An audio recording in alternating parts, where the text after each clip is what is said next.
All today my topic will be on spatial data analysis and map design. I hope in last two classes you would have been very well versed with GIS introduction and what are the data structures has been uh, taken as an input for the analysis for spatial analysis, GIS analysis. Just I want to say what is GIS. GIS is a multi-component environment just to visualize, manage, and creating and analyze it. That is called a GIS. With GIS, what we can do. The thing is, just an example, I will say, if a person is interested in identifying countries with highest conflict index scores for the year 1966 to 1978 period. A simple table is enough for him to analyze GIS? I will say no. For that, we need to identify the GIS clusters. GIS clusters. Geographically, it should be clustered. Then only we can differentiate which are the high countries which are highly conflict index score has been identified. So for that, we need additional data pertaining to geographic location, shape of each country. A map will be very much helpful to identify an index score. And for that, what we need more complex data storage mechanism is required. This is a core of GIS environment because a spatial database that facilitates the storage and retrieval of the data that define the spatial boundaries. So we need a complex data storage for any analysis, not with only one data, that only one table we cannot analyze spatial analysis in GIS. So any application which we start to do, for that, what first you think about the topic, what topic we need to do analyze, or what application we need this kind of output, societal output, or it may be some industrial oriented output, whatever it may be.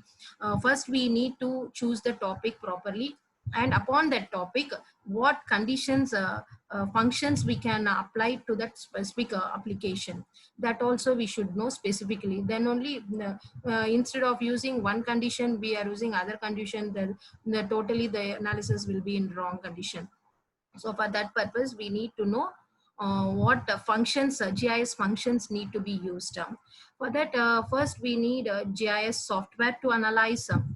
In commercially mostly applications are available, both commercial and also open source open source softwares. Two most popular applications are in commercial we can say ArcGIS, and in open source we can say QGIS.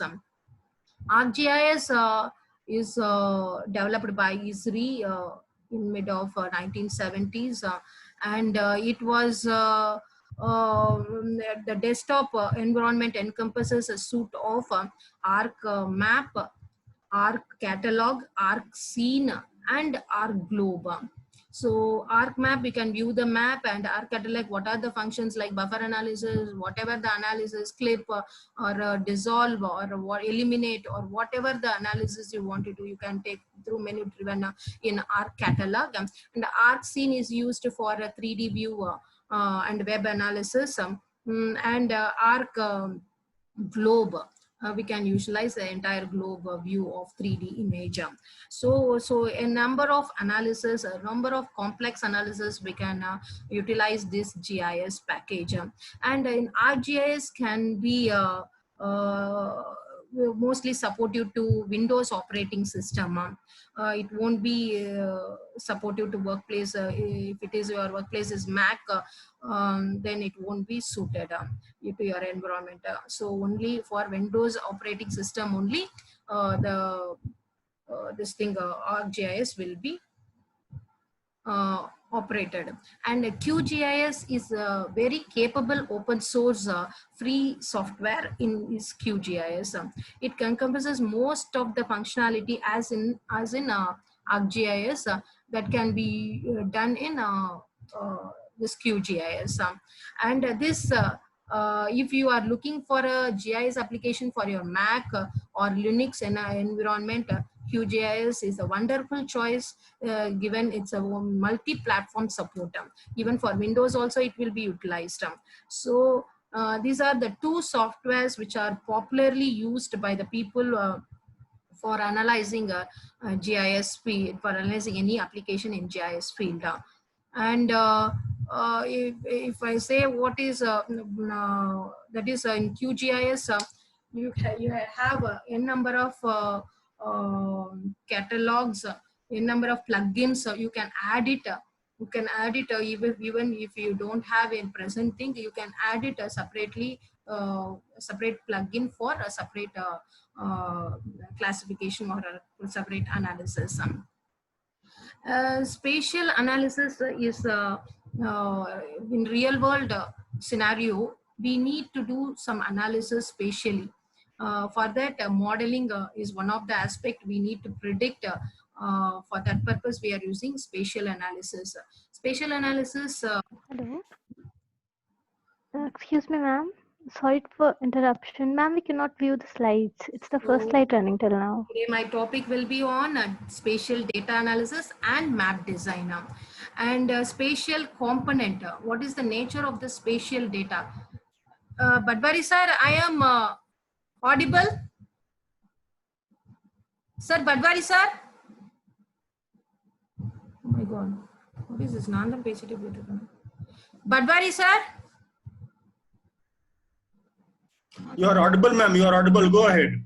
Actually, lots of participants, they were complaining that your slides are not moving. Can you hear me, ma'am?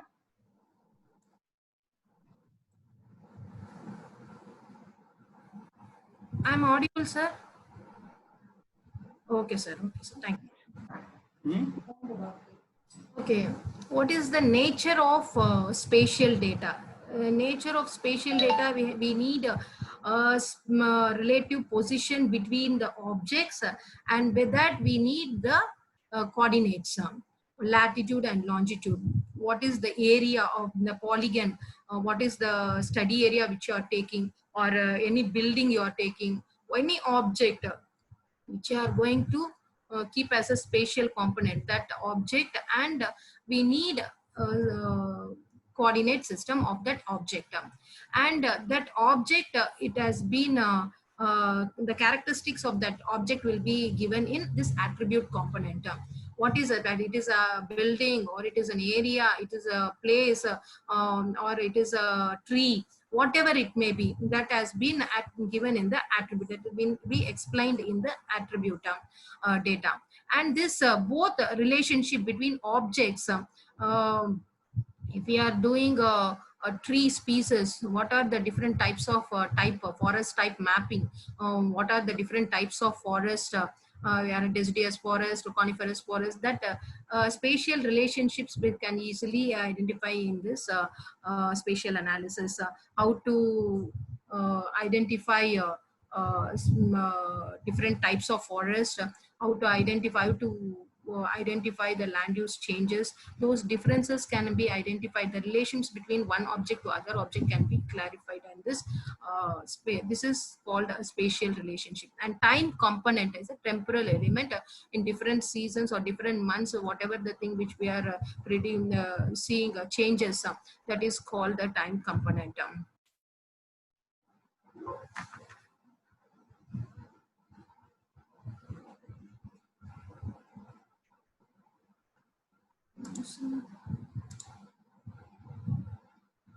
Next, what is the criteria which we need to take for spatial data? It is a spatial data, means what is the criteria it should be? That is, we need to have XY coordinates. It should be a shape file, and area of that shapefile should be there, and the perimeter, distance, and neighborhood. These are the specific criteria. When we are opening one shapefile, automatically it will be having all this information into that one shapefile. So this is called as a spatial data. Okay, so XY data without just we are digitizing and keeping as such means we couldn't get all this area, those things. After digitizing, we need to project the data. If you are doing your digitizing in keeping your projection as geographic, and after completing your digitizing, you should project as in the UTM or polygonic, whatever it may be. The projection you want, you just change it, and then so that you can see the area of that polygon, and perimeter, distance, everything, it will be automatically generated when you are projected the data. So the main objectives is of GIS is to make maximize the efficiency of planning and decision making. So if you are taking your application on studying on coastal zone management, so the main maximum so many datas you need to collect to fulfill the project. It is you are managing one coastal area, means what are the data which we needed, that you should select for decision making. What are the data sets which we needed to manage the coastal area, so that efficiency can be done in through GIS. So many layers we can create, so many attributes we can do, n number of data sets we can include in this GIS spatial analysis, and provide efficient means of data distribution and handling. And we have so many efficient means of data distribution of handling, means we have so much databases like thematic layers. You can see so if we want to identify groundwater potential, we need around 9 thematic layers like land use, geology, geomorphology, and lineament map, soil map, and whatever other maps which you needed for the road map. 9 thematic layers that has been distributed, and it will be handled one by one thematic layers. That is, each boundary will be the same boundary. In the same boundary, all that 9 thematic mappers will be, so that it will be very useful for overlay analysis. For that purpose, it's very efficient. This GIS package, if you are projected in the same way on all thematic layers, it will be overlaid these 9 layers into one layer. That can be done through GIS. So the elimination of a redundant database will make the minimize duplication, and capacity to integrate information from many sources like satellite data, topo sheet, and soil data, from agriculture data, some biological data, whatever the data you are having as a spatial or spatial, you can integrate all the information in GIS. So that capability is available in GIS. So complex analysis we can do, that is forest fire. So even as a manpower, it is very difficult to go and reach there and get the information, but we are able to see within 15 days once what is happening in the forest fire. If it is forest fire, immediate information we can give to the officers to make the decision very quickly. For that purpose, we are going for querying. Where it query involving, we can go now Corona-19 itself, COVID-19 itself, we can take an example as we can take a high resolution data, and we need a present all data till ward level data we needed, and we should give all the address of that quarantine area, who are affected, which are the persons have been affected, so that quarantine data, everything we can intercorrelate, and we can keep, and we can do query. If we click one name, it will automatically go to with address, everything it will give. So those such kind of analysis we can easily do in this. Now ISRI is doing for COVID-19 all kind of analysis which I have said, the quarantine in village level, even house in deep village. Also they are identifying the quarantine, where the place is, whether the settlements are clustered. There immediately they will say that quarantine is needed. If settlements is sparse, and there is no need of that much quarantine, so that they can do house quarantine. So those decisions they can easily take through GIS decision only. So ISRI is helping a lot for COVID-19. And the potential, what once it is implemented, what we are getting, what we get through GIS maps. GIS data is better maintained in the standard formats. So it has different formats. All shape files will be having, and GeoTIFF will be having, IMG we are having. Image files you will keep as in IMG files, and vector files you will keep as shape files, SHP files, and DBF files, Tiger files. So many files or formats are there. All the files will be has been maintained.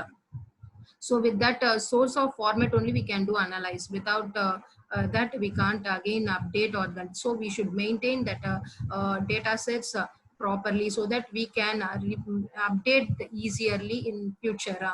So in next anything for disaster purpose, something data we are maintaining, that we need to keep safer, or land use information, or any other modeling which are keeping that information, those things and all we should keep carefully as maintained properly, so that next anything we are doing analysis further in future, for that it is very easier to update in GIS.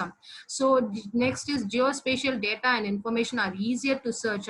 Yeah, it's very easier to search or analyze and represent anything. If you want if you are developing a web GIS, there we can do a coastal information system, or a disaster information system. There's so many thematic layers. You can keep one folder and one drive, and if you click if you need this area, all the thematic layers, if you click that area, you will get all the thematic layers, and you can see easily analyze, and you can represent, and you can easily take the decision on seeing that maps which is given properly, it has been maintained properly, and it has been informed easily.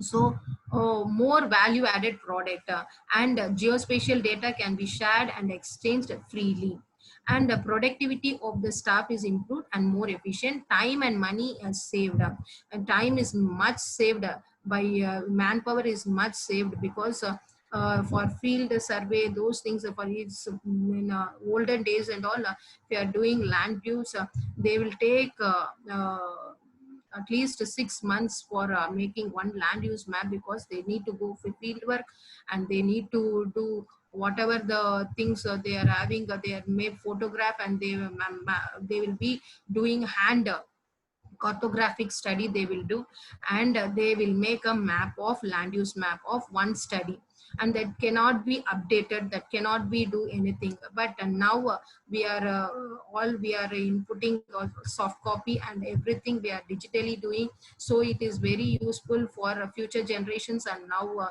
at present generation also, to update, and easily we can do so many analysis. And money is also saved, because we are now having so many open source softwares, so that we can analyze whatever the data which we want, we need to analyze. Whatever the application we are taking, that we can easily consume through GIS. So better decision can also be made, already I have said. So the questions that GIS required to answer are mainly as follows. What is that?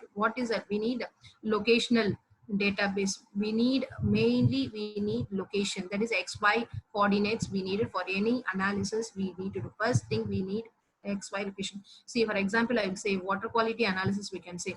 So water quality analysis, people are going and getting the chemical analysis, and it has been pH and so many parameters they are taking, DO, pH, everything they are taking and they are keeping. But if they don't have a spatial location points, we cannot map. Instead of that, they can roughly, they will write up with analysis whatever they got that analysis, but it cannot be properly viewed. You can say we can do analysis through that also, but the graphical representation, instead of graphical representation we are showing spatially, the output will be more valuable. So for that purpose we need XY coordinates. And where is it, and this area we need to, the location. First we need XY coordinates of that area, which area you are taking, how much area you are taking. So it is a small scale or large scale. Those conditions and all we should first put to our application first before going to analysis. How it has changed, how has it changed? See, if we are doing any land use map, we should think about this. We are doing temporal studies from 98 to 2008 or 98 to 2010 to 2020. So we have so many changes might be happened over these 10 years. So that how much changes, how it has changed. So for that, so many conditions can be applied through GIS. For that, easily we can identify why it has been changed. Even though we need some output from the social community also, but even though we can identify through GIS. So which data are related? Relational question analysis or a spatial relationship between objects and geographic features. Now we can see the thing is how it has changed. Everything we can give through questionnaire. One we can give environmental and agriculture, biological, and so many parameters we take also. We can and now we can add here so much data we are having. Now it is inbuilt. RDBMS.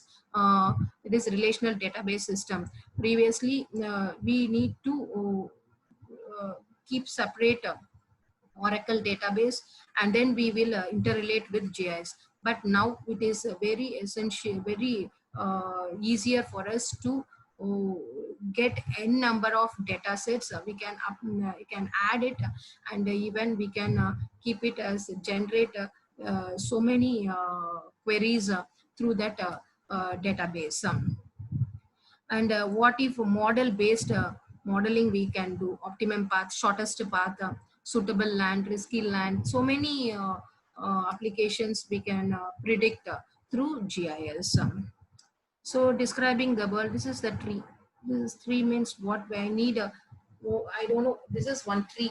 What information, if I want to know about the species, or I want to know about the where it is, that information I needed first. That is, I have already before I have told. So we need the lat long of that tree, where it is actually, where is it? And then the attribute information about tree. It is a species. It has 15-meter height. Its age is 75 meters. So this way we link the spatial data.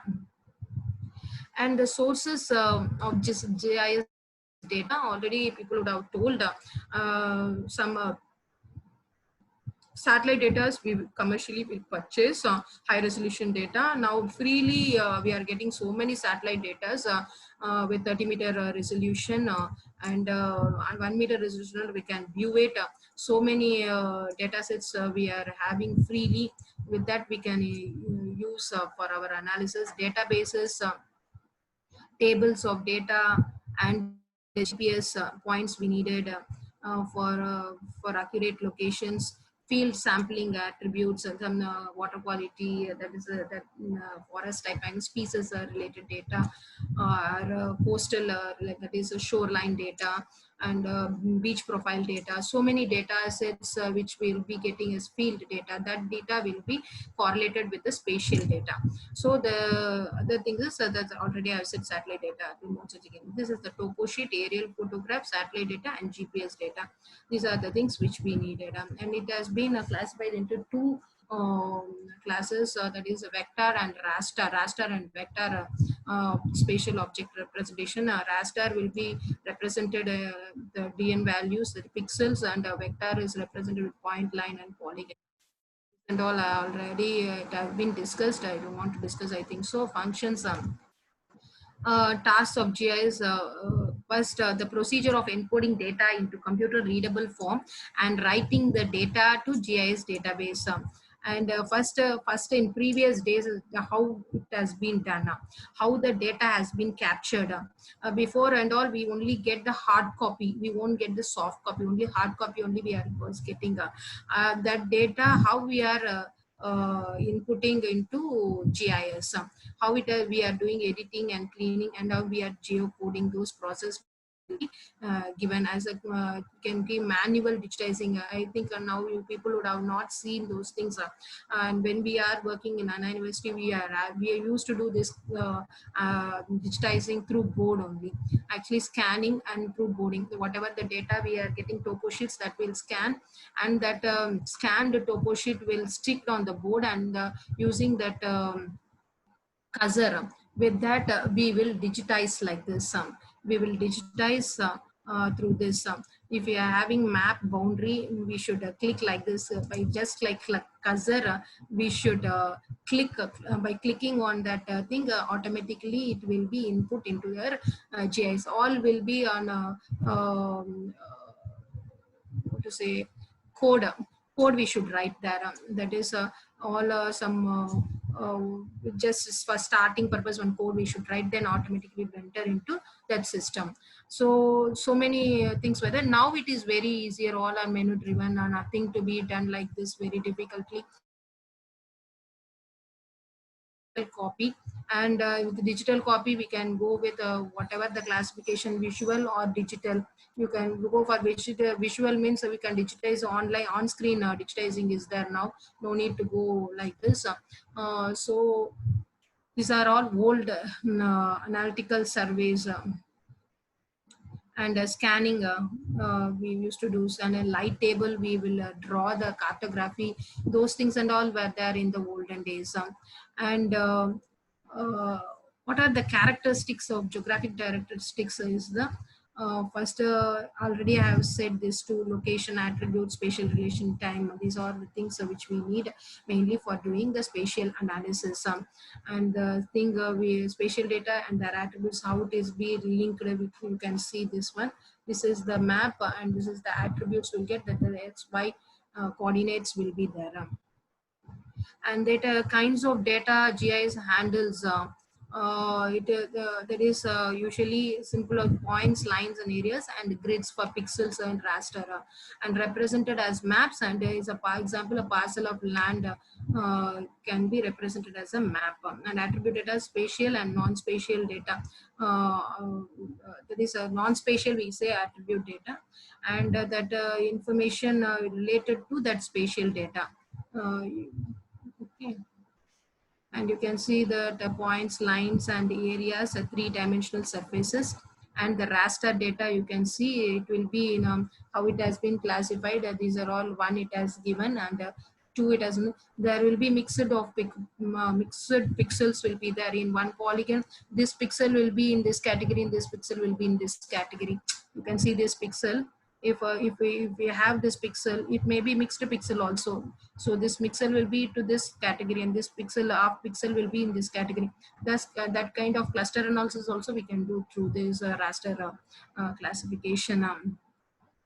And how the data summary will be given value. So some errors like if we convert a vector to raster or raster to vector, some errors will be seen. See, you can see there's so some sliver polygons will be. So before, when we are doing visual, we can give offset. That is, we can before we digitize, we should give offset. That is RMS error like that, so that this kind of sliver polygons we may avoid. So spatial analysis is a vital part of GIS. Spatial analysis in GIS involves three types of operations. One is attribute query, spatial query, and generation of new data sets from the original database. So first we are going for query based analysis. Query based analysis, as examples I will show as a representation of reality. Purpose is to understand, describe, predict the real world scenarios and the manageable view of real world. That is called data, that is spatial data analysis. Attribute data, it is Boolean retrieval. Boolean algebra uses operators and or not. These rules will be used as a Boolean logic. When we are going for forest type mapping, knowledge engineer one option will be there, so that in which we will be giving less than that is we need when we are going for forest type analysis, we need either it is a terrain area, we need digital there is a DTM terrain data information about this, how much height it is, and if it is a plain area, we need soil data. With this, we make height distribution less than 500 kilometer and more than 500 to 800. If it is the highest feet is 1,000 feet, so we will give like a Boolean attribute like that.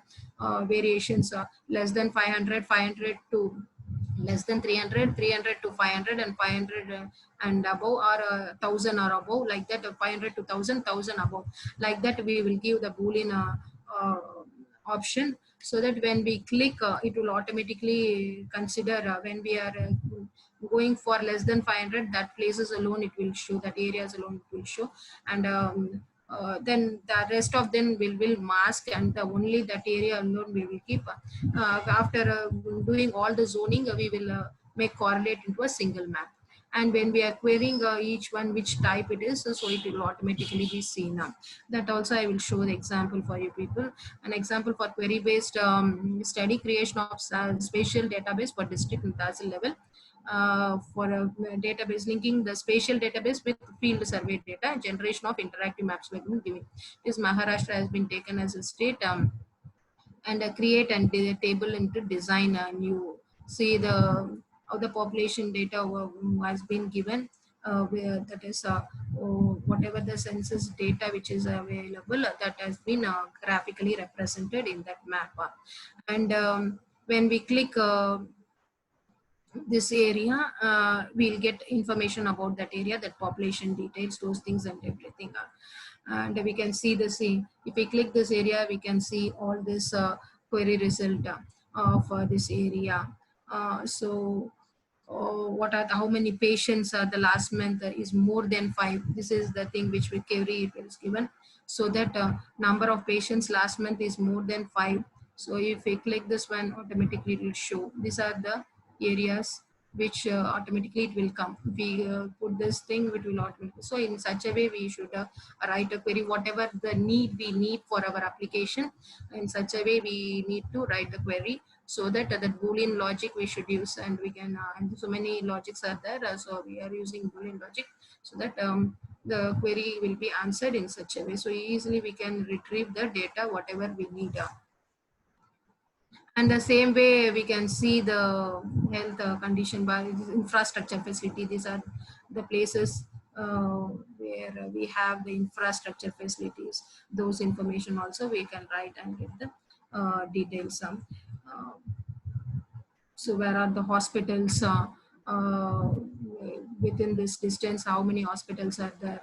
If we write the query and we need to input the data, all the data, then we should write the queries also, so that whatever the query we write, we can get the database. So we need numerous data sets to input into that, so that we can write the query and we can retrieve the data, whatever the way we need to collect the data from that huge database. Same way you can see map showing the health and infrastructure, and you can see if we click this one, you will be know the information about that place, what it is, or whatever the details you are incorporated into that attribute table. Those details, if you click that point, you click this point, you will be enabling this attribute data. So these are all query based thing. Next we are going to buffer analysis. Buffer analysis is nothing but a map which are measured in units or time. It is surrounding your feature. Some buffer zone should be demarcated. The buffer function should be analyzed. So for the best example I can say is you can just point buffer analysis point. If you give the radius for this point, it will give one buffer. And for this line, if you give 100-meter to the road, the buffer will be, you can see.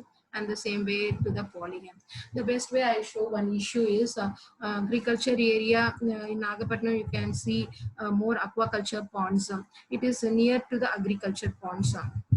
So because of over pumping of aquaculture ponds, the agricultural land has been affected. For that we need to put one buffer zone, some 30 meters buffer zone in aquaculture area, so that the over pumping it not lead to agriculture area. For that purpose, for such kind of applications we need buffer zone. So in different applications we can use for road, enlarging the road, and for environmental pollution, how much area it has been polluted. For this, so these are the areas which has been polluted. So that the areas need to be put one buffer and give the area how much total area has been polluted. So those analysis can be done through this buffer analysis. It is buffer has been put to the feature, surround the feature in terms of time and distance. Okay. And you can see the buffer analysis line offset input feature, something it has been input feature, and this has been derived as the same way I have shown as such. And the point is also the rainfall stations we have taken here, which is the closest related points. It will make into a single buffer, and we get the information of about the distance zones around these railway stations. So it's purely depend upon our application, what kind of application we are using, and what is the function we need to use for this application. And this is, you can see the road network is there, which parcels are within 60 meter of this canal.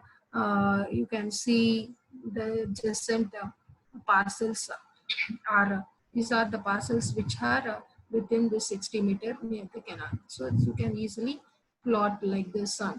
So these are some of the buffer analysis which can so that we can easily identify these are the areas, so that we can easily comply, or we can utilize, we can make maybe this canal water can be utilized by these nearby parcel the settlement areas, or commercial areas are available here, where maybe some industries are there, so it is polluting this area. For those, so those much whatever the interpretation which we want to do, that later we can do, but whatever the intention we need to get to put this buffer and get the information, that we can easily do through this buffer analysis. And buffer techniques is a good example of infusing extended GIS procedures is in pertaining generating buffers. Everyone relates to the concept of within fill in the distance of a stream, neighborhood, or critical habitat area.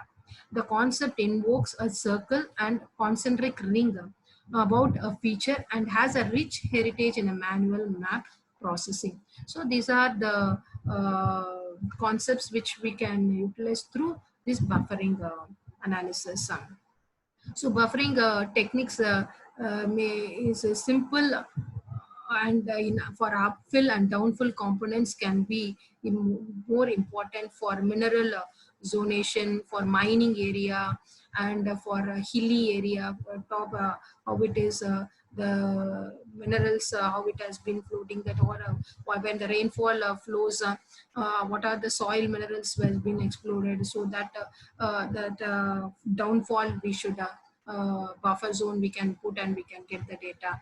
And the road engineer sees different land seepage consideration in two areas. For that we can put an environmental scientist concentrates on downfall portions for flows of sediments that I have said as now.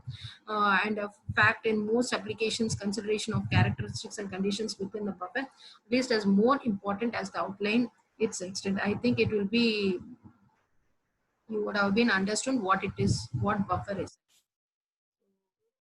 This is the way we used to put buffer for attribute. See, even for for a buffer of a line, if you are inputting this line, if you say the distance of 20 meter, it give the distance is a constant all sides.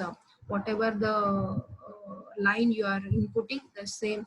Or for online, the distance of 20 meter uh, buffer it will put surround the feature with the same width. And for if you want to put for numeric field, if it is 10 20 values with 10 and 20 and 30 values, for 10 values you see that some width will be changing. Various widths, various buffer widths can be applied in the same operation. For your, if you want aquaculture one width, and for canal one width, because the more problem where there you can put the width is more, and the less the like that you can segregate and you can classify the buffer zones. And various applications using buffer analysis, already I have seen various applications, but mostly they are used for erosion, landslides. For erosion, you can see the coastal area. For 8 meter buffer, if I want to put, I will put the buffer. So these are the areas we can easily calculate and show that erosion affected areas. And landslides, we can see there's a dam we should keep back, and we can we can put for drainage, first order, second order, third order, fourth order. First order is the starting place, and there we could not put, so the other areas we can put buffer zone now. So earthquakes, the environmental things. So these are the place, how much time it will take to reach this place, those analysis and all we can do. And telecommunication we can do. You can see the telecommunication analysis, buffer zones. And hydropower also now they are doing. Telecommunication now they are using, because when they are giving windmills, so many windmills they are doing the projects, but they need a distance. They need a distance between one windmill to other mill, and surrounding any forest area is there. For those things and all, they need buffer. These are the areas of forest. No need to put a windmill over there. That conditions and all will be applied into telecommunications. So most of the people in telecommunication now they are using GIS analysis for installing this windmills. Then the hydropower is also many people are using, and n number of applications.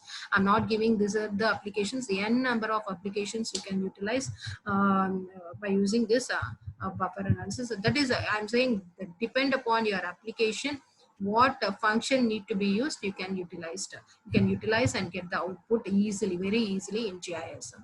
And the dissolve is one of the measurable thing. If you are creating, when we are starting digitizing, you may create 2 or 3 agriculture polygons. Say these 2 are agriculture polygons, and these three and all, you can say it is a fallow land, or maybe this may be a forest, or these 3 may be one category, and all are with same color, but the numbers will be different. So this kind of error we can clarify shortage, so that if we give dissolve, so if we having the same IDs of the same polygon, it will dissolve into one polygon. So it will be dissolved into, if you are having the same IDs of this polygon, we have the same IDs of this polygon, so it will dissolve into a single polygon. Likewise, like this also. So that is, it creates a new coverage by merging adjacent polygons, lines or regions that have the same value for a specified item. That is called dissolve. And eliminate, it is more or less, it is I said before itself, a sliver polygons.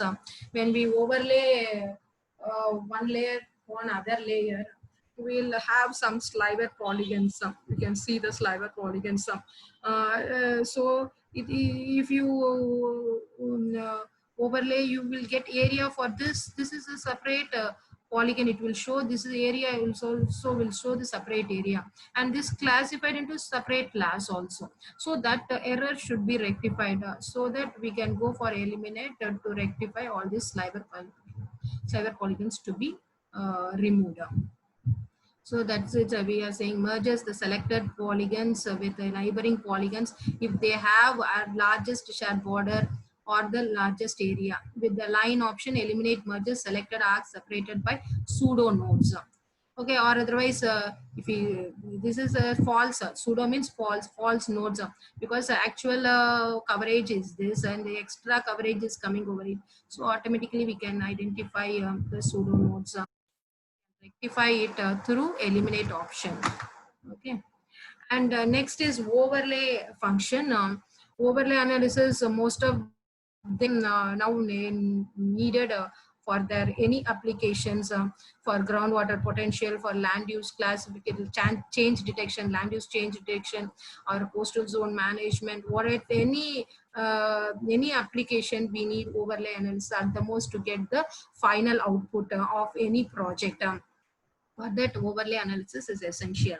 So one of the most important benefits of overlay analysis of GIS data is the ability to spatially interrelate multiple types of information stemming from the range of sources. See, there are the n number of thematic layers will be there. See, soil, river, building, well, and even more we will be having for different application, different thematic layers will be needed, and will be doing thematic layers, and with that we will make a ranking thing, which thematic layer need to be given for rank 1, rank 2, rank 3. Then with that some algorithm we will we will overlay analysis, and we'll get a single output of what we needed, what the application needed. It may be groundwater potential, it may be coastal zone management, or coastal erosion, or whatever the map we needed with the thematic layers output that will be given through overlay analysis. So overlay analysis are in different ways. Union you can do, intersect you can do, identity you can do, symmetrical difference, or overlay functions, potential problems. These are the various analysis which we can do in overlay. So union means you all be knowing very well what it is union. When we are combining two polygons, the two polygons will be there. So if you are doing land use change detection, you will give a union or intersection. We will give mostly union and sometimes intersection for different purposes. And for that, if you see the concept of it is union combines the features of input polygon layers. All polygons from the input layers are included into output polygon layer. It can also process the combined attribute data of the input polygon layers. If we have same ID, if we are joining the two layers union, we can see same thing will have same polygon. If we have different IDs, even though we'll have if it is overlaid, this will be having the attribute which are having the same ID, or without different ID will be having overlaid. Then we need to do some editing, and we need whatever the application you need, you according to that you should do editing and give the output through overlay analysis union. And intersection also you can get for change detection. Mostly what are the intersection, what are the polygons which has been converted to other areas, that can be easily identified through union and intersection overlay analysis. Intersection is what are the two polygons, if you would, which is the same, that will alone it will intersect and it will give an output. That is, intersection computes the geometric intersection of all the polygons into the input layers. Any polygon or portion of the polygon that falls outside the common area is discarded from the output layer. So that and all discarded, and only the known area alone it will show. Okay, that is new polygon it will give you. And the clip already would have been known. Clip is one large area will be there. From that one particular area we need. If you say in Tamil Nadu you need only Chennai alone, means you can clip that Chennai alone separately. That is a clip. The clip removes those features from the input polygon. Here overlay analysis is if if you are keeping a union after compiling the union overlay analysis, there you don't want this area, that alone you want to clip that polygon you want to remove. For that you can go for this clip option overlay analysis. And the vector overlay. So vector overlay GIS, that is before options which I have said is both of a raster and a vector, both the same concepts actually. Vector overlay GIS displays the locations all objects stored using the three types of that is points, arcs, attributes and entity types can be displayed by varying colors, line patterns and point symbols. There are three types of vector overlay operations, that is polygon on polygon.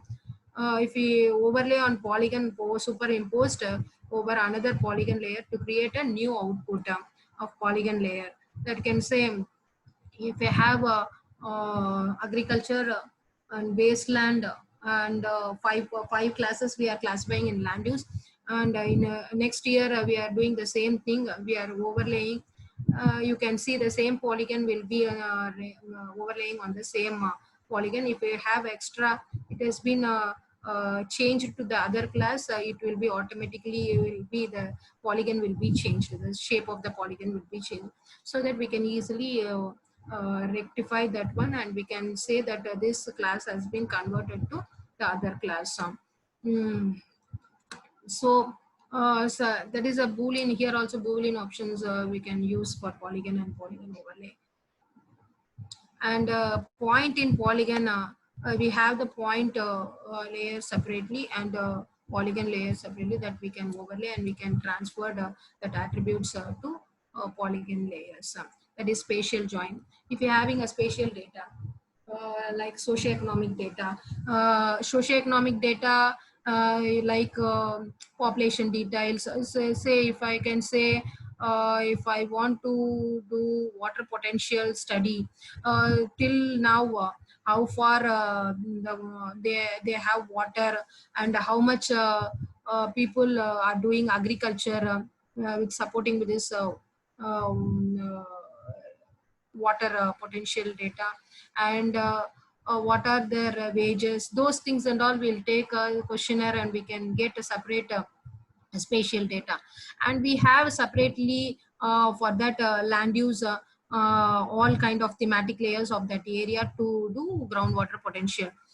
So we want to link that data, that socioeconomic data, how far the socioeconomic people, that is how far the people over there were suffered due to non-availability of water for their agriculture practices. Those things and all, we can have some socioeconomic data that can be linked to spatial data. We have village data, and we have a number of samples which we have taken as a questionnaire.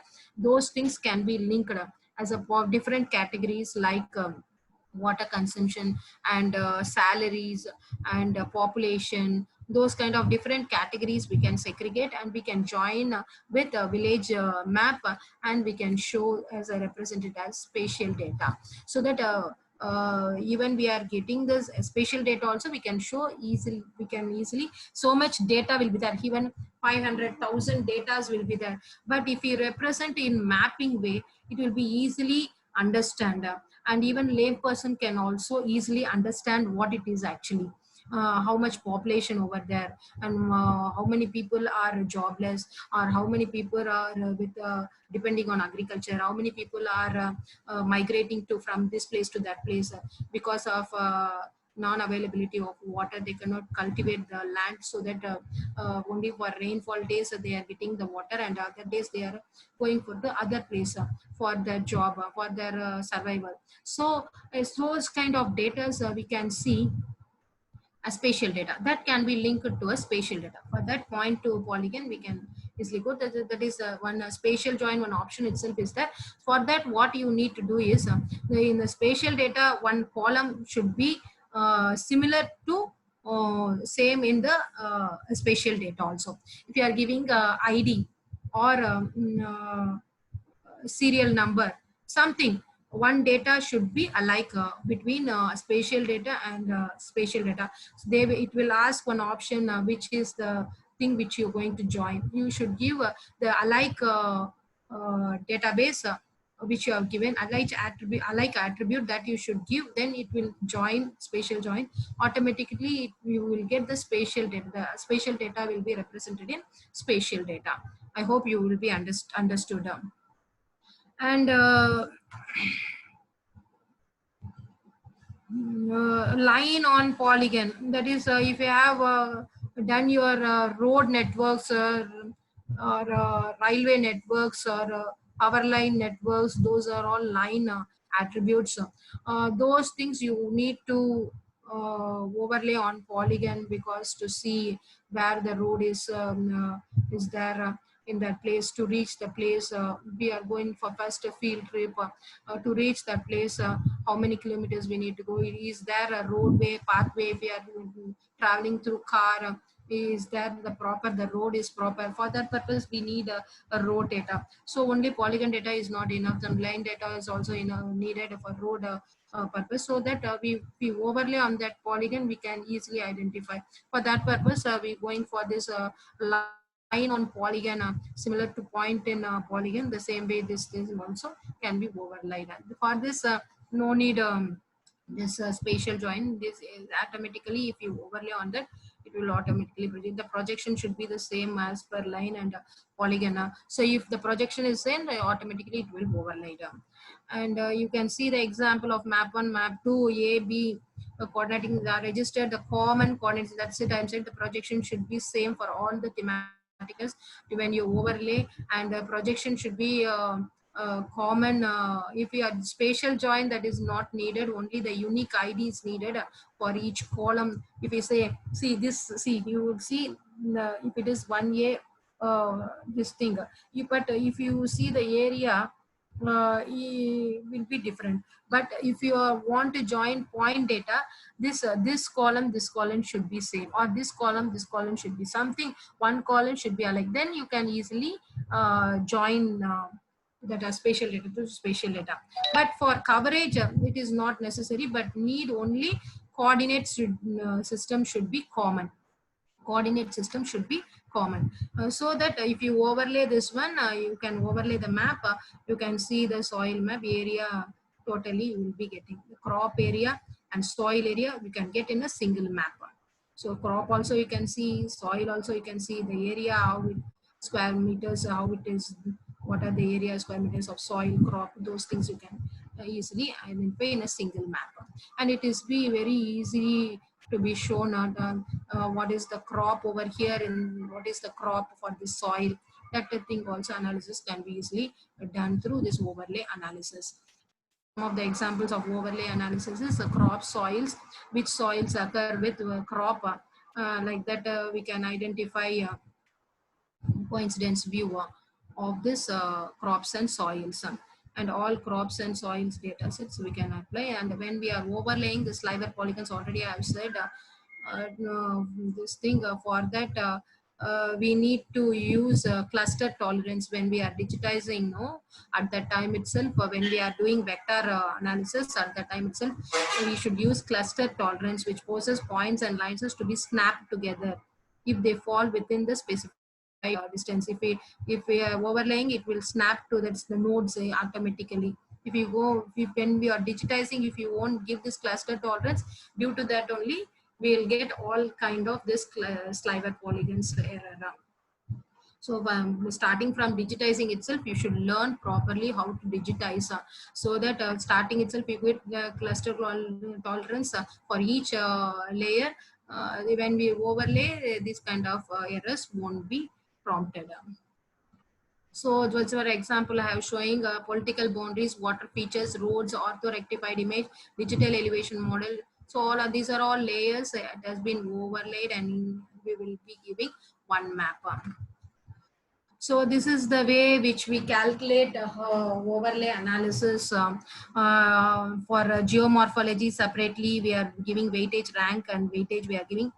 And for different classes, theme, slope, and land use, soil, drainage, like that all themes we are giving separately weight ending, and then we are putting in this 1 2 3 4 5 6 categories I am classifying, and slope or soil, geomorphology, land use, drainage density, lineaments, those things. So here mostly we are giving first preference to geomorphology and geology, so the weightage will be more on this area.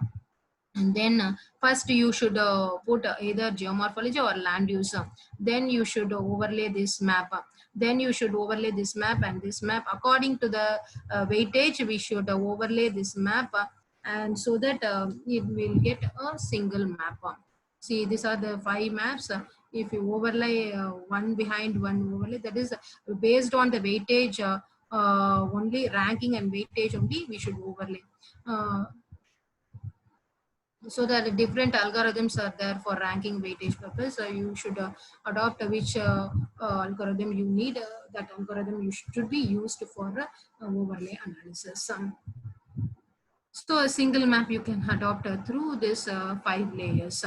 So soil map you will be can be seen here, and water resources, depth of water table, land use, cadastral database. So all together a single village infrastructure facilities we can able to see in a single map. There is overlay map. And you should see the mainly scale, what scale it is. It's a large scale or small scale. According to that you should classify your classes. If it is a large scale, if it is a large scale, you can go with a first level classification, whatever it may be, because of large for sorry, for a large scale we can need to go in-depth study. No, for large scale we need to go for first level study. Okay, for a small scale only we need to go for in-depth study. Okay, no, because for large area if we are taking means we will be having less information, which we are see larger scale we are taking means we are taking a small area. That is a small area we are taking, that is a Chennai city you are taking, you're analyzing the data, and you need to go in-depth studies. We are taking small scale study, that is you are taking throughout India. For that you can go for only level 1 classification, so that you can easily complete your study, and also won't get any so much errors. And according to your application only you need to take the classes whatever it may be.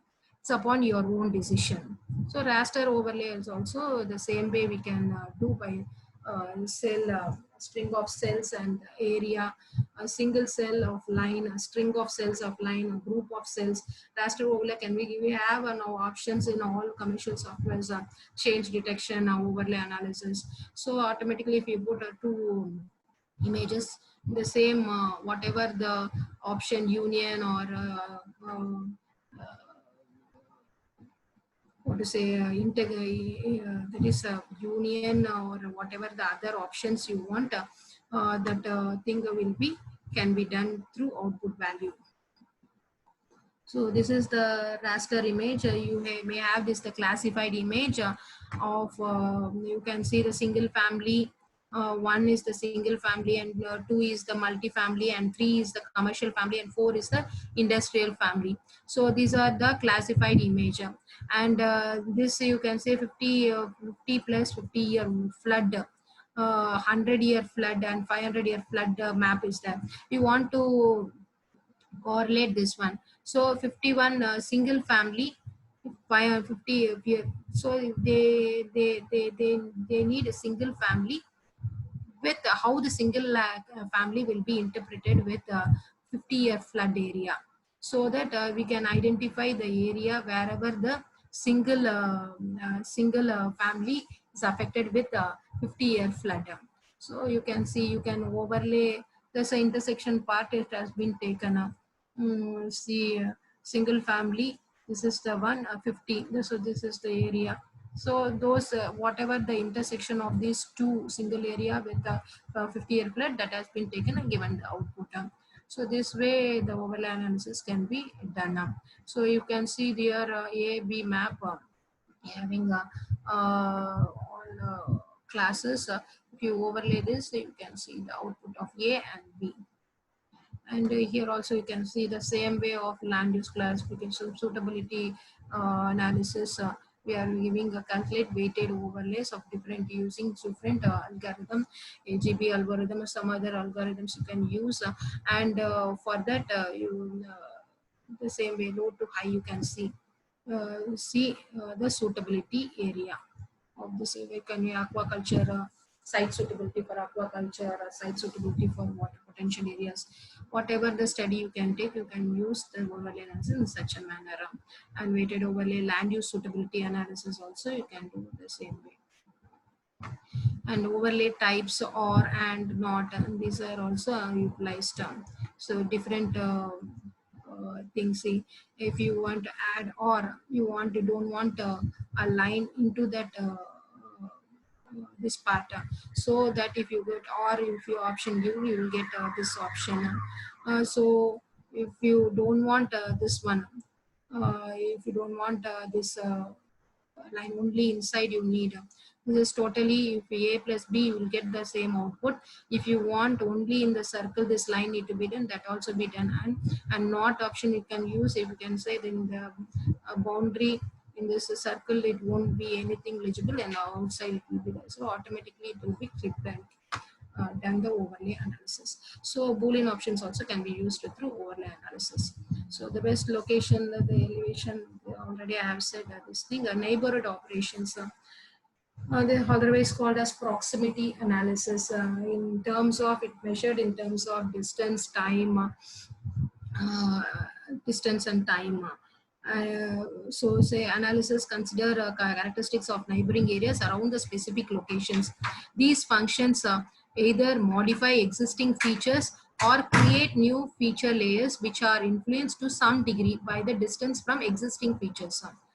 And you can see whatever the areas which is adjacent, neighborhood operations can be easily done through buffering, or this can be the same options can be utilized, like buffering, interpolation, Tyson polygons. See, if the water quality points with having the same points which is nearer, so it will add the area of the adjacent place also. So for that we are using this Tyson polygons and various topographic functions. So buffer analysis we can see here, the line you're buffering around the selecting line feature. See, you need a neighborhood analysis. So whatever the buffer zone which you have given here, that area alone you need. So this neighbor area, this alone you need, so that data will be captured through buffering zone. And interpolation you can see, interpolating between points. The red points are the points where values are known. The gray cells are the estimated data based on the known values. So these are the thing. When you have a lat long with these points, we can classify this area. So interpolation method is the method predicting unknown values. See, you are giving the points which are given. So unknown values you are predicting through the known values. Same thing in Tyson polygon also. And next is connectivity operations. Estimate values by accumulating them over the area that is being transferred. The best example which I can say is when you are traveling, when you walk through hilly area, steep slope hilly area, or a flooded area, how much area you walk. Say I walk 5 kilometers. Next I walk 4 kilometers. Next I walk 3 kilometers, 2 kilometers. So in which I can accumulate the tiredness. In same way, the environmentally if you see means we can say that spreading area. This is when we are having sediments, how much sediments it is falling. When the flood has come, how much sediments it's falling. That flow direction, that is spreading characterization can say connectivity. All it is all say this all features can be connected over in this connectivity operations. So for that we need some specified rules that is specified to calculate connectivity function. We need some following elements constraints to measure. So for that, specify a manner in which spatial elements are interconnected, and the values possibility constraints that control the movement allowed along the spatial elements, and the unit of measurement is essential for this to calculate the connectivity function. Connectivity can be grouped into conjugative functions, proximity functions. Proximity functions are buffer zones. Already I have shown. Tyson polygons also shown. Nearest nature identification also the same similar way. Network and functions, spread functions, seek functions.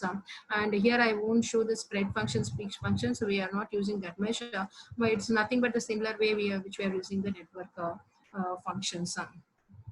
So conjugative measures characterize the spatial units that are connected. The ground of spatial units that have one or more common characteristics and constitute a unit forms a contiguous area. Common measure of contiguous are the size of the contiguous area and the shortest and longest straight line distance across the area. So example, if we say determine the land units, that we are connecting common characteristics. Determine land units to be used as nature reserves, that is include forests, rivers and swamps under the condition that the minimized area is 400 square kilometer and no selection narrower than 10 kilometer.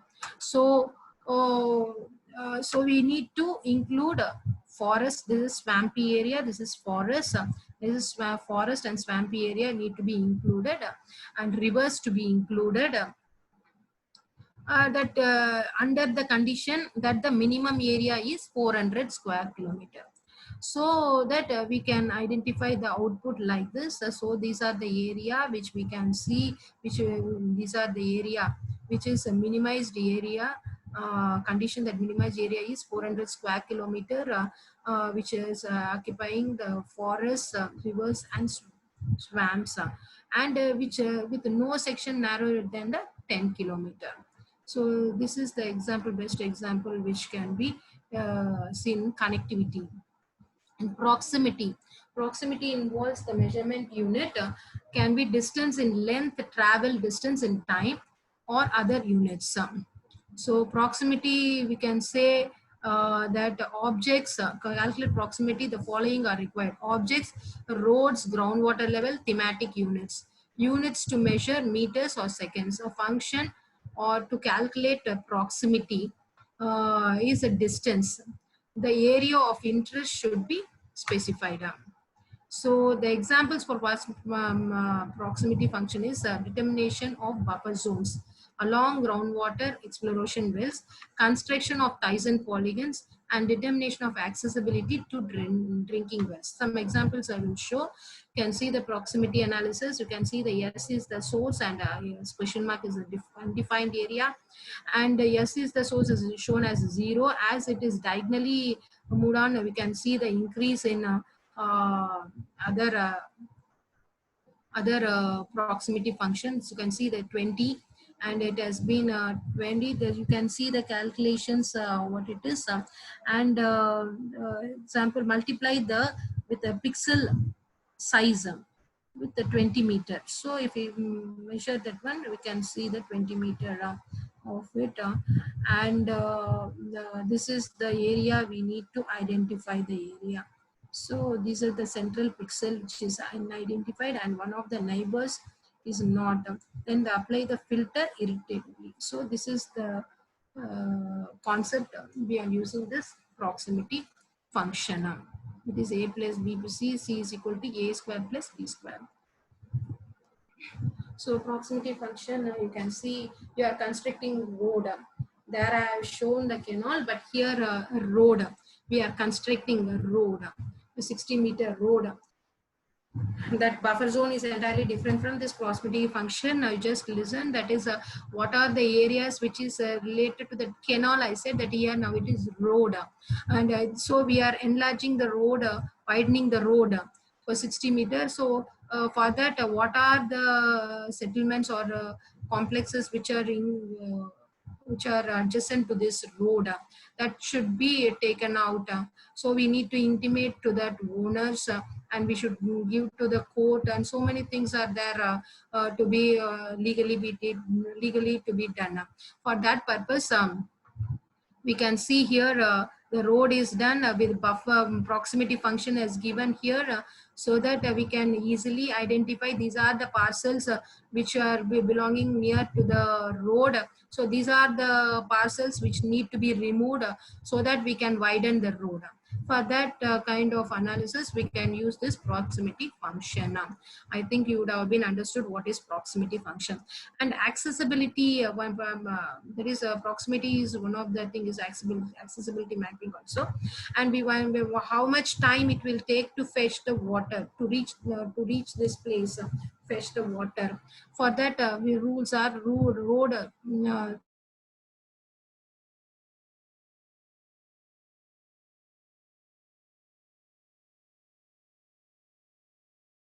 and river inaccessible.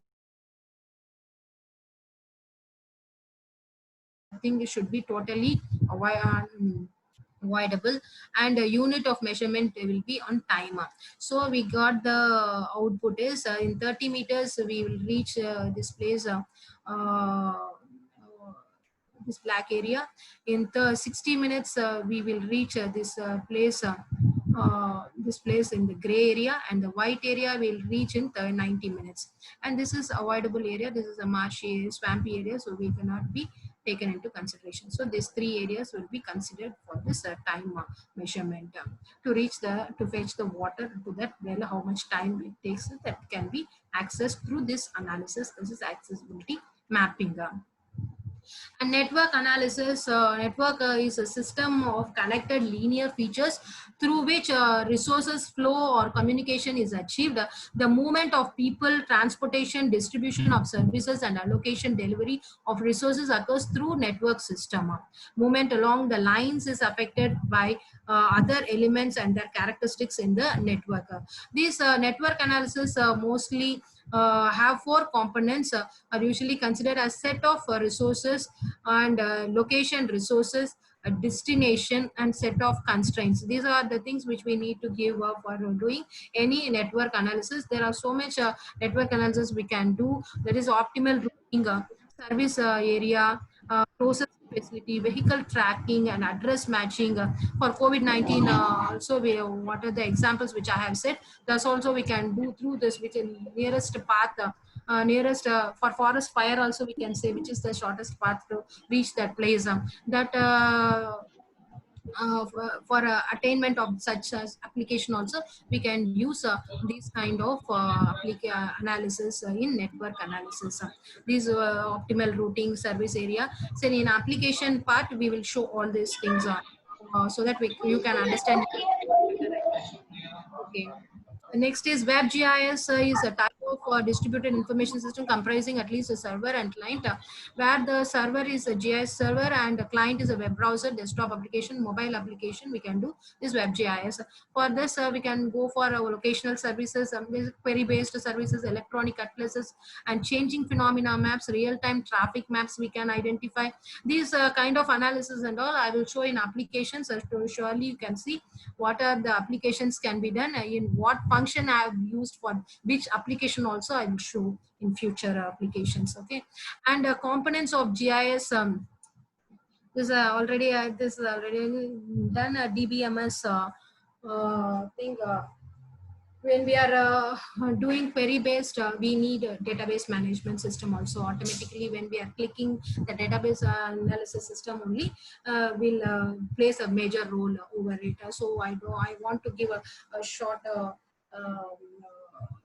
few information about the DBMS. Those who have known Oracle, you can finally understand, I think so. If you don't know the Oracle, you may understand with the examples which I have given, I think so. So tools that support geographic query analysis and visualization purpose. This backend you're using RDBMS, that is the old one, that is DBMS. Now people are using RDBMS. There is a relational database management system in Oracle they are using. That way the inbuilt which we are having in RGS, so it is automatically we will be know n number of database we can include into our database. There is a graphical interface is there for designing purpose. For all kind of designing, clicking, those purpose, for whatever the things which we needed. So n number of maps we can include in this database. That is base map, whatever the attributes database, socioeconomic database, environmental maps, other maps, and data, and whatever the data which we needed, we can incorporate into that. The only thing is we should correlate to each one. That as a, when you're joining the maps, we need to correlate alike. Should the column one column should be alike between a spatial data and spatial data. That we should much take care of it, and so that we join, we can take n number of data sets which are having a spatial data with the spatial data and correlate and get the application output. And the data management having DBMS, this already have said, DBMS is nothing but a computer software for managing a database. And GIS relational database can be used through this management data. And here we can do DBMS contains module, data entry module, report query language, these things and all we can utilize through this. These are all you don't need, I think so already I have said. These are the types of database structure, relational data structure, hierarchical data structure, and management network system, and relational model also. That's it. We have what I have said already. In Oracle and ArcInfo in old version, we have Oracle GeoVision, and SQL also was there previously before Oracle comes. SQL were using. Now is inbuilt in ArcGIS. And before it was DBase in ArcInfo. Later, then we are having now RDBMS as a backend and front end as Java. That is GUI interface designing purpose. We are having Java. So we can say there's a tuple. This what is a tuple? You can say one record is one row is called as a tuple. That is each record has a set of attributes, and the range of possible values defined for each attribute. So records of each type form a table or relation. In a table, each row is record or a tuple. So that is this each record is considered as a table in relational model database management system. We can say we will used to say a row, but they in this language we will say as a tuple. And we have one attribute table we called as a unary relation table. And if you have two attribute table, two tables we are connecting, that we will say binary relation, where n attributes will say n array relation. That see one table urinary, this table alone, both the tables you are correlating, that is a binary relationship, and we are giving three tables, and n tables we are giving n array relationship or degree of relation. And the key these things you can see. I think it's difficult for you people. If you know Oracle, it will be understood. The primary key and foreign key will be used.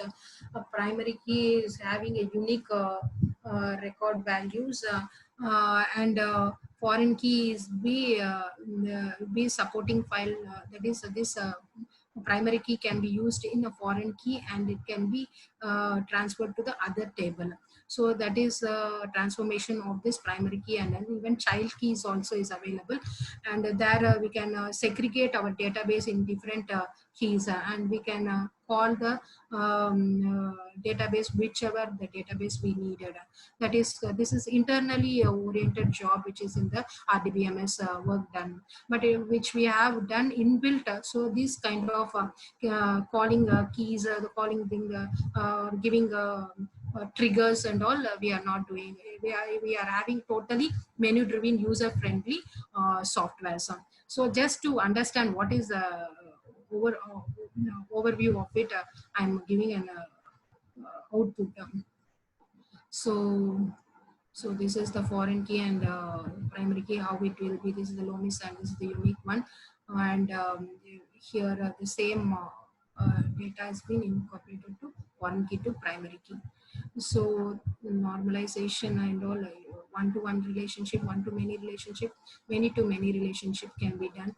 So one-to-one relationship, so one row with another row, we can take from another table to this table, and we can connect this one. And these three rows can be connected to the single row. So this kind of analysis can be easily connected through RDBMS database, relational database. That's already inbuilt. We just need to modify the database in which we need the application. So next is map design. Map design, how to design your map after completing your classification, after giving output, where to keep the north arrow, where to keep the legend, where to keep the scale, what are the colors need to be given. So those things and all can be seen in the map designer.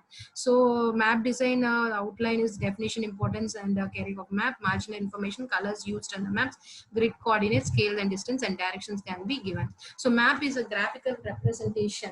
It's a graphical representation, one output which you are seeing. Even a lame person also can easily be identified what it is actually. In such a way you should graphically design. After classification, after the final output, what are the colors need to be given to which classes, and how it should be legibly shown to the viewers, that should be properly done through this map designer. And the map can give accurate information. These are all no need, I think so. I'll just go for symbols. So we can have some specific symbols for college, police station. If you are giving a point data, you need to give such kind of symbols so that it will be promptly known. If you give all circle symbols, one node symbols we are giving, means we can't identify. Even though you give different colors, it won't be legible to the viewers. If you give a different symbols for different points, so that it can be easily known. Oh, medical, this one is hospitals and police station, and whatever the symbols will, they're all in a customizedly, it has been developed. So many symbols are there in ArcGIS or even QGIS also. You can specify the symbols and you can design in your map. And for features, landforms, linear water features should be red color, rock features should be brown color, and linear features will be very yellow color, and landforms will be light ash color. Those these are all default colors can be given like that. The map will be legible. See, these are the way of giving. It's up to you whatever the colors you can give, but it should be legible. The same color should not be given, so it should be different. So like this also you can give or you can give a plain color, or you can give the stretched color. So whatever it may be you can give, but it should be legible. The color should be legible. Promptly it should be known, this is agriculture land, this is a fallow land, this is a forest land, this is a barren land, settlement. Those things should be clearly clarified through that map. Given a lame person can also should easily identify this is this one, this one, this one. If he knows English, he can easily study and he can easily identify what it is actually. So in such a way, we need to do the map. So already I have shown man-made features. Man-made features, how the symbols will be. That symbols need to be given. Already I have this also I given. Blue indicates blue bodies of water, lakes. Black indicates human features. But whichever the color you need, you can give. But the color should be legible, and it should clearly seen by the people. Can vary between different categories. And scale need to be given. Map scale is the proportion between distance and the map and corresponding distance to the ground. So that need to be given. Then only we can see what scale the map was. If it's 1:50,000, 1:25,000, the more features can be seen, and 1 is to 50,000 would be somewhat normal features, and 1 is to 255,000, 250,000 scales, but less features will be there. So in the, and upon to scale only we will identify how much categories are available, what the feature scale, how much features they can grab from the ground surface features. And large scale and small scales, already I have said, large scale maps cover small areas, but can include a higher level of detail. Already I have said, if you zoom also, you can say you can get more information, like if you are keeping residential area, it is urban area, in urban what a rural or city, that is urban or rural, urban residential will be there, and settlement will be there, urban some that is shops will be there, so many adjacent classes will be there in level 4, level 5, and in the small scale only, if you world maps, India maps, if you see, you have lesser details. So this is the difference between large scale and small scale. And examples for large scale, 1 is to 50,000 and 1 is to small scale. You can see so much information you can get in the small area. So in-depth studies can be done. The size of the font size should be prompt, all size should be the same. The title should be in higher font size, and other caption location size, font size should be lesser than that font size. Those things and all should take a color, should take a type of the feature, should be take a size, bold, position, everything we should take care of when we are doing map layout. So it should be relevant, it should be easy to understand, and it should be dramatic. The map should be in such a way when we are creating effective maps. And see, this is one example how we are keeping a scale we need to be given, and legend we should keep given, even more promptly we can give, and the scale is there, and your whoever name who has done this one, that university name, their symbol also you can return. And this is the index map of this Africa, and this is the way of this is one kind of index. The grid also you can give map layout, and you can see the north arrow, and the layout should be here, and scale should be here, and the title should be here. And so this is a geology map. So in such a way you should keep in keep in mind this before making a map. Think about what, who, and how to whom you're going to represent this maps, to how you're going to represent this map. Those things and all you should keep in your mind, and knowing how color and map design principles and increase your maps readability should be done. Already I said color and all you should be clearly be given, categorize, differentiate from one category to other category. Even symbols also you can, if you are giving a dark color, you should give a light color of symbols, so that it will be legible. So those things and all you should keep in mind. And map scale also you should be given, and data characteristics have the impact of symbol design. So this is the other way of giving your map output. You can see the graphical representation over here of this area, chloroplet map, malaria isopleth maps, and here you can see a scale, you can see your legend. This is also one constant method of doing for projects and all. We are giving like this only. We can give the index and nodes, we can give index map, we can give and what is the area that we can give, and graphical representation, even photographs also we can give here to adjacent to it. So applications, there are various applications of these functions used. Suitability analysis, already I have shown the suitability analysis map for using different proximity functions or buffer and zone functions and all. And municipality planning purpose also we can use these functions like buffer zone or overlay analysis or connectivity proximity analysis, and healthcare, these and all query based analysis we can do through healthcare analysis. So telecommunications also used these functions, and village research fully totally query based in application, fully totally, because we have so much data, socioeconomic data. It is a ward wise database we are having. So in-depth study we have done for this village information system. So specific this data decision support system we made, and so particularly if we click that area, we will get all the details of that area with socioeconomic details, and whatever the crop over there, and what are the facilities over there, and what is the situation over there, we can identify through this one click. So thank you very much. Any questions? I'm ready to answer. Thank you.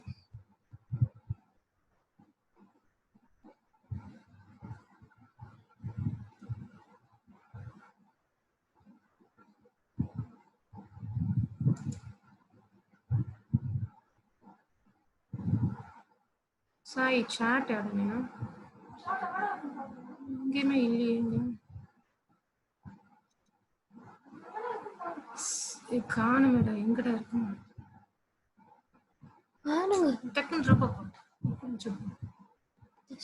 மோர் செட்டிங்ஸ்க்கு போங்க. ஊர்ல தான் மோர் பாருங்க. ஊர்ல கால chart இருக்கும் பாருங்க.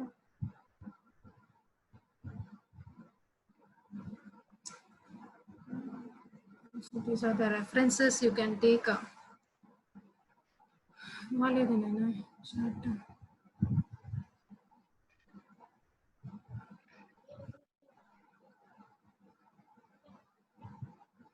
Badwari sir? Yes, madam. Sir, any questions, sir? Yes, madam. 2 questions is there. One What second, is sir. this I will see polygon? the chat, sir. I will see the chat. Okay. నా mobile అది ఎట్లా of చేసేది అయిపోయి చెప్పు. அது மோருக்கு தொடுங்க.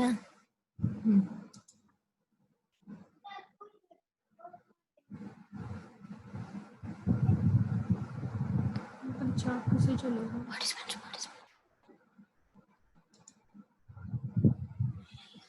Participants system. Madam, can you see the questions, madam? Yeah, but I can't see the chat box actually. Okay, madam. Can I read out? Yeah, please, sir. Read out, sir. Ma'am, I request you to demonstrate the making of a shader relief map, if possible. Yeah, it is possible. Shaded relief map is possible. So they're asking to show you, ma'am. Practical, I want to show them. Yes. I will show in the future classes. Surely. Okay. Okay. Then next question is, what is Thiessen polygon? Thiessen polygon is nothing but for rainfall to see the distance between each point. We are calculating Thiessen polygon. Okay. Ma'am, one more question is there. Can we use SQLite instead of Oracle? Sir, it is now, I just shown what is the process behind that software. Actually, now it is fully inbuilt. Now it is fully inbuilt in softwares. The Oracle, now it has been inbuilt. So Oracle is the only thing which we can use. SQL you can separately use. You can join the DBF file to that database. Okay, ma'am. Thank you. There is no questions, ma'am. There is no questions. We can wait for some more minutes, sir. Ma'am, one more question is there. Yes, sir. Is it possible to create own symbols in vector data to point the location or something? What, sir? I couldn't get it. Is it possible to create own symbols in vector data to point the location or something? Couldn't get it, the question. 1 second, sir. Actually, what he is asking, is it possible to create our own symbols? Own symbols, actually we can do it, but if we are giving different symbols, it won't be recognizable. As such, it is given means if we give that is be recognizable. That's why I have shown some symbols. Hospital means that cross should be given. That is all recognizable things. If it is any unrecognizable symbol we need to create means we can create and we can do it. Okay, madam. Ma'am. Thank you, ma'am. Hello. Yes, sir. Hello. Ah, yes, tell ma. Ma'am, actually I have doubt in buffer analysis. Ma'am, is the buffer analysis, can you predict for that in future warning, just like you told for the flood prediction, there is a area we are elevated for that. This No, is first we can that we cannot predict through the buffer zones, that we can capture the data, whatever the flood area is affected, that we can put the buffer zone and we can get the area. okay. Prediction we need to compare with many data sets. Okay, ma'am. One more doubt, ma'am. In raster overlay, you said two or many more layer are can be combined and put in one map. So, Yes. ma'am, how can we predict the height of the elevation of the area, ma'am? Is that if we are talking about valley or mountain something, there is a step That agriculture. digital elevation mode, SRTM data is available, free downloaded SRTM data available. You can Okay. to that one you can do digital terrain analysis for that to identify the height. Okay, ma'am. Thank you. Yeah. Any more questions? Ma'am, there is no questions, madam. We will end the session now, ma'am. Okay, sir. Okay, sir. Thank you so much. Okay, thank you.